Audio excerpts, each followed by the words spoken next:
छान कमीत कमी याच्यात होणारा पुलाव करणार आहे. इथे मी पहिले चला तर त्याची रेसिपी आपण पाहून घेऊया.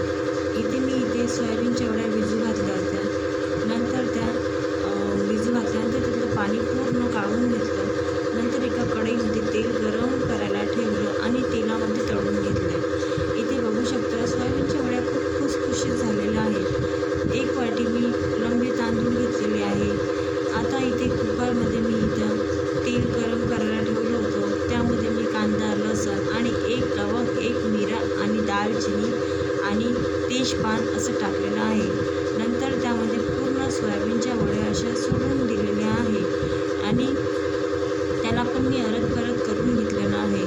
इथे 2-3 पाण्याने आधी मी तांदूळ स्वच्छ धुवून घेतले आणि सॉरी फ्रेंड्स, माझे इथे मी हिरव्या मिरच्या नव्हत्या म्हणून मी ते लाल मिरच्या पण टाकलेल्या आहे.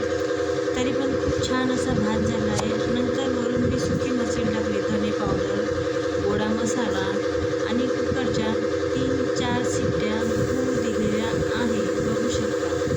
नंतर इथे आपला कुकर थंड झाल्यावर मी इथे त्याचं झाकण काढून बघितलेलं आहे आणि खूप असा भात आपला मोकळा झालेला आहे.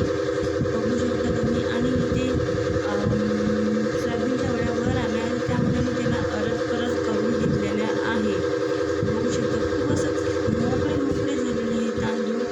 आणि इथे माझ्या तांदूळाचं प्रमाण आहे 1 वाटी तांदूळ घेतले. त्यामध्ये मी यामध्ये 3 वाट्या पाणी टाकलेलं आहे. यामुळे माझा पुलाव खूप छान झालेला आहे. जर तुम्हाला याची रेसिपी आवडली असेल तुम्ही एकदा नक्की घरी ट्राय करून पहा.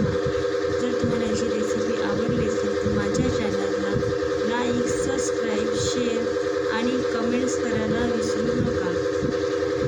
त्याचबरोबर